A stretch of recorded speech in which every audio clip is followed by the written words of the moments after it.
వందే మాతరం గేయంకి సరిగ్గా 150 ఏళ్ళు పూర్తయిన సందర్భంగా పార్లమెంట్లో దానిపై చర్చోపచర్చలు జరుగుతున్నాయి. రసాభాస్గా మారింది. మొన్నటికి మొన్న మోదీ గారి ప్రసంగంలో కూడా ఇలాగే రభస జరిగింది. దానితోడు బంకించంద్ర చటర్జీకి దాదా అనకూడదని విపక్షాలు పట్టుపట్టడం, దానిపై మోదీ గారు కూడా దాన్ని తక్కటగానే స్పందించడం జరిగింది. ఇంకా నిన్న రాజ్యసభలో కూడా చూస్తే అమిత్ షా గారి వ్యాఖ్యలు కాంగ్రెస్ వాళ్ళని కలత చెందేలా అనిపిస్తున్నాయి. వాళ్ళు ఏది మాట్లాడినా ఏదో ఒకటి ఎత్తి చూపిస్తున్నారు. ప్రజల సమస్యలపై మాట్లాడకుండా కేవలం దీన్నే ప్రొలాంగ్ చేసేలా చూస్తున్నారు. ఒకవైపు సర్ మీద వ్యతిరేకత ఏర్పడుతుంది, మరోవైపు ఈ వందే మాతర గేయంకి సంబంధించి ఏదో ఒక విధంగా మా కాంగ్రెస్ని, నెహ్రూ గారిని, కాంగ్రెస్ ప్రభుత్వాన్ని కావాలని దుయ్యబట్టేలాగి వ్యాఖ్యలను చేస్తున్నారు. ఇవన్నీ ఉపసంహరించుకోవాలని ప్రియాంక గాంధీ గారు లాంటి వాళ్ళు, రాహుల్ గాంధీ గారు లాంటి వారు వ్యాఖ్యలు చేస్తున్నాయి. దానిపైన రాజ్యసభలో అమిత్ షా గారు ధీటైన జవాబిచ్చినట్టుగా ఒక హెడ్లైన్ మనం ఇక్కడ చూడొచ్చు. వందే మాతరం ముక్కలే దేశ విభజనకు హేతు. అంటే ముక్కలే వందే మాతరం ముక్కలు చేశారు. ఆ ముక్కలు ఇవ్వడం వల్లే దేశ విభజనకి ప్రధాన కారణం అన్నట్టుగా కేంద్ర హోంమంత్రి అమిత్ షా గారు ఈ ధీటైన వ్యాఖ్యలు చేశారు. దీంట్లో ఎంతవరకు వాస్తవం ఉంది అనేది ఆయన సభా సాక్షిగా కూడా వివరించారు. దాంట్లో కొన్ని ముక్కలు తీసేయడం వల్లే విభజనకి ఇదయింది. అక్కడ ముస్లిం లీగ్ వాళ్ళు దాన్ని ఖండించారు, తీసిమని చెప్పారన్నట్టుగా నెహ్రూ గారు సుభాష్ చంద్రబోస్కి లేఖ కూడా రాశారన్నట్టుగా మోదీ గారు వివరణ ఇచ్చారు. దానిపై అమిత్ షా గారు ఏ విధమైన వివరణ ఇచ్చారో ఒకసారి చూద్దాం. వందే మాతరంలో కొన్ని ముక్కలే తొలగించడం వల్లే దేశ విభజనకు అది కారణమైంది అని అమిత్ షా గారు చెప్పారు. రాజ్యసభలో అమిత్ షా విమర్శలు, భాజపా కాంగ్రెస్ వాగ్వాదం, ఇద్దరి మధ్యన వాగ్యుద్ధమే అయిందన్నట్టుగా ఇక్కడ ప్రధాన పత్రికలో ఒకటి చూడొచ్చు. వందే మాతర గేయాన్ని 1937లో ముక్కలు చేయడమే ఆ తర్వాత దేశ విభజనకు దారి తీసిందని కేంద్ర మంత్రి అమిత్ షా చెప్పారు. ఈ గేయంపై ప్రత్యేక చర్చను మంగళవారం రాజ్యసభలో ప్రారంభించారు. కాలంతో సంబంధం లేకుండా దేశ ప్రజల్లో ఎప్పటికీ స్ఫూర్తి నింపుతూనే ఉంటుంది వందే మాతర గేయమని కొనియాడుతూనే దాంట్లో ఉన్న కొన్ని ముక్కలు తీసుకోవడం వల్ల దేశ సమైక్యతకు భంగం కలిగేలా ఉందని ఆయన ప్రధాన అభిప్రాయం. ఈ గేయం కేవలం బెంగాల్కే పరిమితం కాదు, ఆ రాష్ట్రంలో జరిగే అసెంబ్లీ ఎన్నికలకు దీన్ని ముడిపెట్టడం ద్వారా గేయం ప్రాధాన్యాన్ని దిగజార్చేందుకు కొంత ప్రయత్నిస్తున్నారని విమర్శించారు. అంటే వందే మాతర గేయము దీన్ని లేవనెత్తుకుంటుంది భాజపా ప్రభుత్వం, బెంగాల్లో ఎన్నికలు ఉన్నాయి కాబట్టి లేవనెత్తుకోలేదు, వందే మాతరాన్ని స్మరించుకున్నారు. మరి 100 ఏళ్ళప్పుడు ఎందుకు స్మరించుకోలేదు? సరిగ్గా వందే మాతర గేయం 100 ఏళ్ళు పూర్తి అయ్యే సందర్భంకి దేశం అట్టడుగు పరిస్థితిలో ఉంది, అత్యంత దారుణమైన పరిస్థితిలో ఉంది, ఎమర్జెన్సీలో ఉంది. ఇంకేం చెప్తారు మనుషులకి? అంటే దేశ ప్రజలు స్వదేశంలో మన ప్రజలతో ఎన్నుకోబడిన నాయకులతోనే అంత దారుణంగా శిక్షింపబడుతున్నప్పుడు ఇంకెక్కడ సంబరాలు చేస్తారు? దాని గురించి ఎవరు మాట్లాడరు. ఎక్కడ మాట్లాడితే వాళ్ళ వైపు 1,000 చూపిస్తే 3,000 వాళ్ళ వైపు చూపిస్తా అనే ప్రయత్నంలో భాగంగా భాజపాని దుయ్యబట్టే ప్రయత్నం కాంగ్రెస్ చేస్తోంది. దానికి ఖర్గే గారు, రాహుల్ గారు, ప్రియాంక గారు, జయరాం రమేష్ గారు, గోగోయ్ గారు, ఒకరు కాదు అందరూ అటాక్ అనమాట. అంటే ఏది అటాక్ అయినా మళ్ళీ వాళ్ళకే తిప్పు కొడుతుంది. అది మీరు అక్కడ గమనించాల్సింది ఏంటంటే చేయడం వల్ల భాజపా హైప్ అయిపోతుంది, భాజపాకి వైబ్ పెరుగుతుంది, ఇది డౌన్ అయిపోతుంది. మెల్లమెల్లగా అన్ని రాష్ట్రాల్లో కూడా ఎన్డీఏ భాగస్వామ్య పక్షాలతో కూడిన భాజపా ప్రభుత్వమే నడిపిస్తోంది.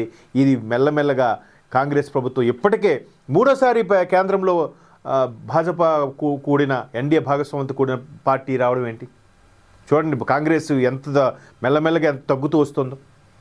సో దీన్ని వీళ్ళు రాజకీయం చేయాలని చూస్తుంటే బీజేపీ సమర్థవంతంగా తిప్పుకొడుతుంది. ఇది గేయమే కాదు, భక్తి భావన. రాధాకృష్ణన్ మాతృభూమిపై ప్రేమను పెంచి దేశాన్ని ఒక్కటి చేసే శాశ్వత గేయంగా వందే మాతరం నిలిచిపోతుందని రాజ్యసభ చైర్మన్ ఉపరాష్ట్రపతి సిపి రాధాకృష్ణన్ గారు పేర్కొన్నారు. ఐక్యతే బలమనేది అందరూ గుర్తుపెట్టుకోవాలి.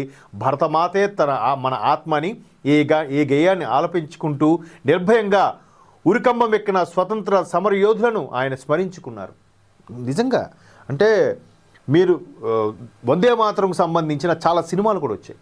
ఇన్ని సినిమాలు వచ్చినప్పటికీ ఆ సినిమాల్లో మీరు బ్రిటిష్ వాళ్ళు ఏదైతే లాఠీచార్జ్ చేశారో, లాఠీచార్జ్ చేసిన ప్రతిసారి కూడా వందే మాతరం అని కూడా మరి కాస్త ఎక్కువగా స్వతంత్రానికి నేను సైతం అని ప్రతి ఒక్కరూ ఎవరెవరైతే ముందుకొచ్చారో వాళ్ళందరూ కూడా ఆ వాటి మీద వచ్చిన పేట్రియాటిజం సినిమాలు అయితేనేమి, భగత్ సింగ్ లాంటి సినిమాలు అయితేనేమి, తర్వాత గాంధీ లాంటి సినిమాలు అయితేనేమి, భారతీయుడు లాంటి సినిమాల్లో కూడా వందే మాతరం అని నినదించారు.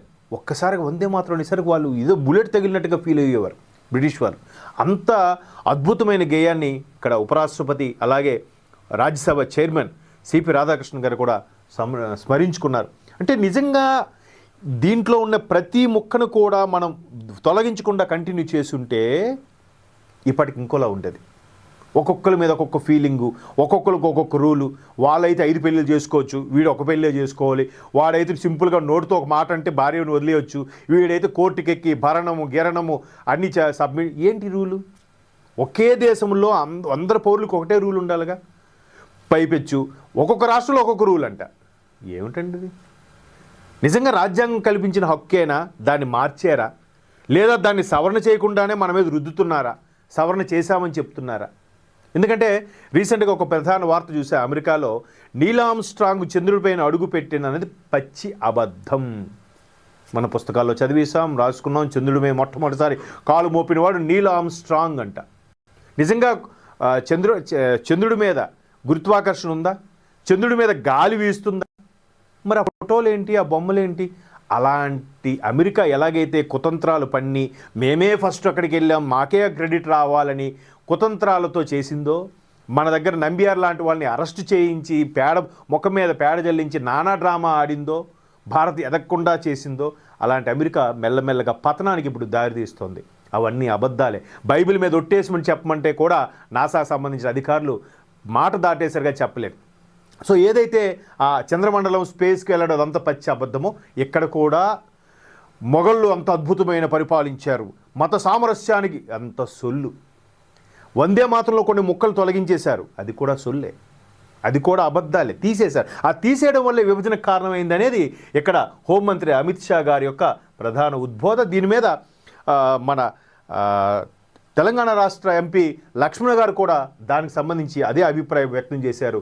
ఇది ఎంత సమైక్యతగా కాపాడుకునే విధంగా ఉండాల్సిన వందే మాతర గేయాన్ని ఈ విధంగా అద్భుతంగా ఉండాల్సిన గేయం వల్ల సమైక్యంగా ఉండాల్సిన దేశాన్ని ఇలా విచ్ఛిన్నం చేయడానికి కారణం ఎవరు?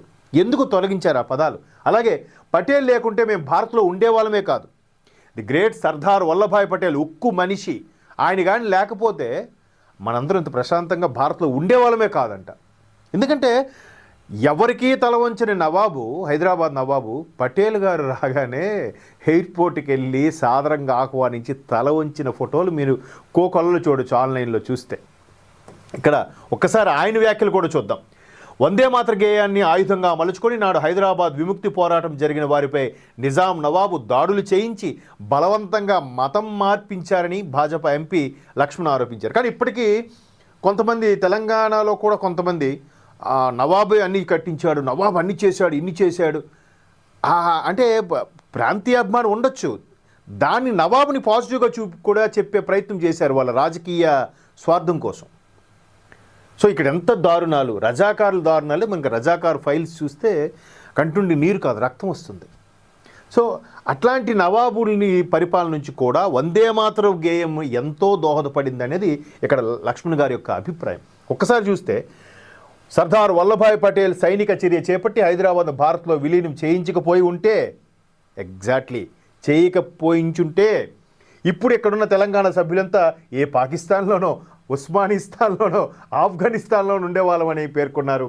వందే మాత్రం 150 వసంతాలు పూర్తి చేసుకున్న సందర్భాన్ని పురస్కరించుకుని మంగళవారం రాజ్యసభలో జరిగిన చర్చలో మాట్లాడుతూ భారతదేశ స్వాతంత్రం అనంతరం అప్పటి నిజాం ఎట్టి పరిస్థితుల్లోనూ హైదరాబాద్ని ఇందులో విలీనం చేయడానికి ఒప్పుకోలేదు. నైజాం ప్రాంతాన్ని భారత్లో విలీనం కాకూడదని భావించాడు. వీలైతే పాకిస్తాన్లో విలీనం చేయాలని చూశాడటండి ఈ నవాబు మహానుభావుడు. మరి అప్పుడు ఎవరున్నారండి? ఎవరండి దేశ ప్రధాని? ఎవరండి పరిపాలిస్తున్నారు? స్వతంత్రం వచ్చిందా రాలేదా? మనకి అప్పటికి వచ్చేసింది కదా. ఇంకా ఈ దారుణం ఏంటండి? చూడండి, అంటే ఎంతగా చరిత్రను వక్రీకరించారు, ఎంతగా పాఠ్యపుస్తకాలను మార్చేశారు, ఎంతగా లేనిది ఉన్నట్టుగా చూపించారు. అదే చంద్రమండలం మీద కాలు పెట్టినట్టుగా. అమెరికాలో ఫస్ట్ చంద్రమండలం మేమే వెళ్ళామని ఏదైతే అభూత కల్పనలో కల్పించేసి యావత్ ప్రపంచాన్ని కూడా మభ్యపెట్టారో, ఇప్పుడు ఇది కూడా అదే జరిగింది. సోషల్ మీడియా పుణ్యమా అని, కొంతమంది మేధావులు పుణ్యమా అని, కొంతమంది రాజ్యాంగం పట్ల నిబద్ధతతో వాళ్ళు పుస్తకాలు రీసెర్చ్ చేసి ఎవరు ఏంటి అన్నీ క్రోడీకరిస్తే వాళ్ళ పుస్తకాలు ఎవరెవరు రాసుకొని ప్రచురణకు కూడా నోచుకొని పుస్తకాలు బుక్స్ లిఖితపూర్వకంగా దొరికితే ఆ ఆధారాలను ఒక్కొక్కటిగా బయటపడుతున్నాయి. ఇది కదా. సో వందే మాతరం స్ఫూర్తితోనే చాలా వరకు ప్రతి ప్రాంతం కూడా స్వతంత్ర యొక్క స్వేచ్ఛ ఊపిరిలు పీల్చుకుందనేది ఇక్కడ వందే మాతరం యొక్క గొప్పతనం. ఇక్కడ మరొక్కసారి ఒక మనిషి చూడొచ్చు. వందే మాతరం స్ఫూర్తితోనే జై జై హే గీతం కేఆర్ సురేష్ రెడ్డి. వందే మాతరం స్ఫూర్తితో ప్రత్యేక తెలంగాణ రాష్ట్ర ఉద్యమం సాగిందని రాజ్యసభ పక్ష నేత సురేష్ రెడ్డి గారు, మాజీ స్పీకరు, ప్రస్తుతం రాజ్యసభ ఎంపీ, ఈయన కూడా ఏం చెప్పారంటే ఆ గీతం స్ఫూర్తితోనే జై జై హే తెలంగాణ అనే తెలంగాణ గీతం కూడా ఆ స్ఫూర్తితోనే ఇక్కడ రచించడం జరిగింది. మహానుభావుడు రచించిన మహానుభావుడు ఈ మధ్య కాలంలోనే స్వర్గస్థులయ్యారు, మనం చూసాం. అయితే కొమరం భీం, అల్లూరి సీతారామరాజు, పెంగళ వెంకయ్య, చాకలి ఐలమ్మ, పివి నరసింహారావు, మల్లు స్వరాజ్యం లాంటి వారందరూ అటు బ్రిటిషర్లకు ఇటు నిజాం పాలకులకు వ్యతిరేకంగా పోరాడి స్వతంత్రోద్యమాన్ని చిరస్మరణీయంగా మార్చారని శ్లాఘించారు. వీళ్ళందరి నినాదం కూడా వందే మాతరమే.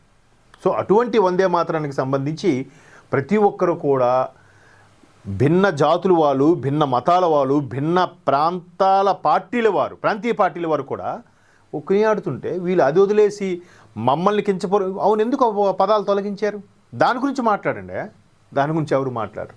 సో మొత్తం మీద అన్ని వార్తాపత్రికల్లో కూడా ఈ వందే మాతరం గేమ్ సంబంధించిన పార్లమెంట్లో జరిగిన రస్సాబాస్ మీదే ప్రధాన హెడ్లైన్స్గా మనం చూడొచ్చు.